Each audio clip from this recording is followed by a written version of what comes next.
L'annonce est désormais officielle après des heures de démenti. La télévision d'État iranienne confirme la mort du guide suprême Ali Khamenei. Son décès dans les frappes avait été annoncé plus tôt par Donald Trump et Benyamin Netanyahou. On prend la direction de Jérusalem où on retrouve notre correspondante Noga Tarnopolski. Bonjour Noga, la confirmation iranienne est donc arrivée plusieurs heures après l'annonce de Benyamin Netanyahou. Oui, c'est ça. Ils ont possiblement voulu prendre un petit moment quand même pour se séparer finalement d'un dirigeant de presque 40 décennies en Iran. Et Noga, cette nuit, l'armée israélienne mène de nouveau des frappes sur des sites militaires iraniens. Oui, c'est vrai. Et il faut se rappeler aussi que les sites iraniens, les sites du pouvoir militaire iranien sont les mêmes sites du pouvoir du pays. On voit vraiment des frappes, je dirais, une attention pas seulement israélienne, mais israélo-américaine nettement, d'essayer vraiment de décapiter la dirigeance iranienne dans l'espoir, on sait maintenant, de la part des États-Unis et d'Israël, de laisser un tel vide au-dessus de la dirigeance iranienne que ça causera un changement du régime entier.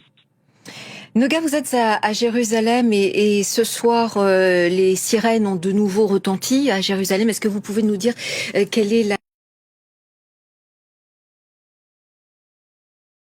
la situation sur place?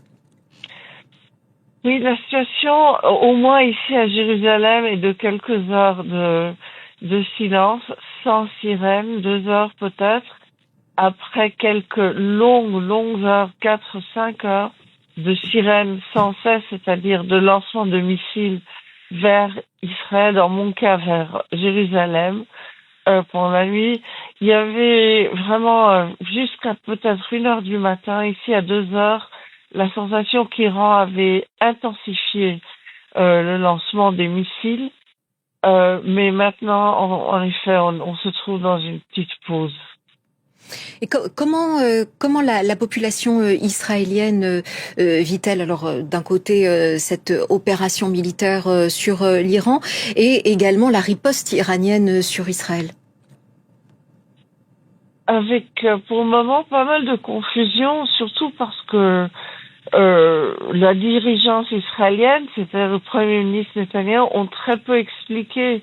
Netanyahou a posté hier matin, vraiment au début de toute cette opération, une toute petite vidéo qui répétait quasiment mot par mot, littéralement ce que Donald Trump avait dit dans sa vidéo sur l'intention d'inspirer les Iraniens à prendre le pouvoir chez eux.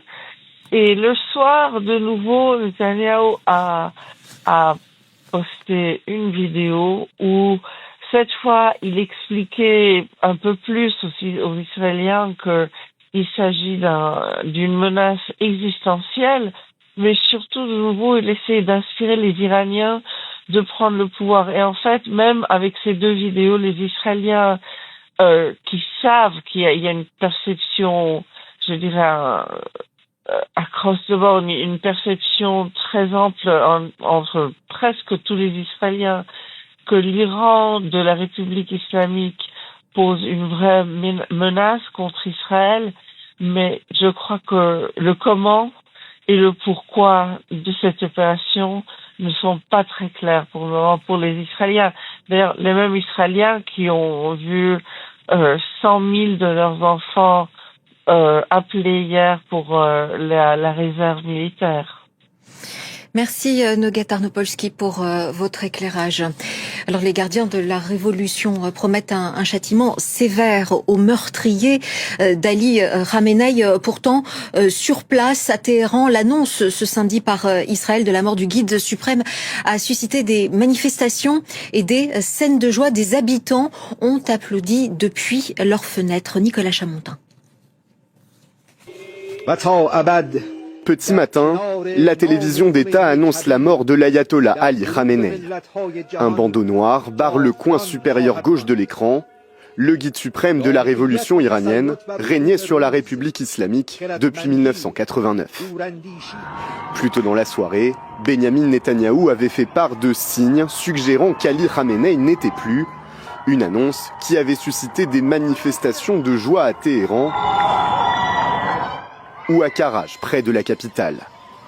Peu de temps après, Donald Trump se montrait encore plus affirmatif et confirmait la mort du guide suprême iranien sur son réseau Truth Social. Ce n'est que justice pour les Iraniens, mais aussi pour tous les grands Américains et les gens de nombreux pays à travers le monde qui ont été tués ou mutilés par Khamenei et son gang de voyous assoiffés de sang. Les bombardements lourds et localisés, cependant, vont continuer sans interruption tout au long de la semaine ou aussi longtemps que nécessaire pour accomplir notre objectif de paix à travers le Moyen-Orient et en effet le monde. Les médias iraniens ont également confirmé la mort de la fille, de la petite-fille et du gendre de Khamenei. L'armée israélienne a quant à elle revendiqué l'élimination de plusieurs hauts responsables du régime et du programme nucléaire iranien, dont Mohammad Pakpour, le chef des gardiens de la révolution. La mort de ce dernier n'a pas été confirmée à ce stade. L'ayatollah Ali Khamenei était le guide suprême de la révolution islamique depuis 1989. Il avait 86 ans. La télévision iranienne n'a pas précisé dans quelles circonstances il est décédé, ni évoqué les frappes israéliennes et américaines de ce samedi contre sa résidence à Téhéran. Des photos et images d'archives sont diffusées en ce moment même à l'antenne iranienne avec un bandeau noir donc à l'écran en signe de deuil. Le portrait d'Ali Khamenei est signé Florent Rodeau. Un dictateur aux yeux de l'Occident, le guide religieux et politique pour une partie des Iraniens. L'ayatollah Ali Khamenei occupait le poste suprême en Iran.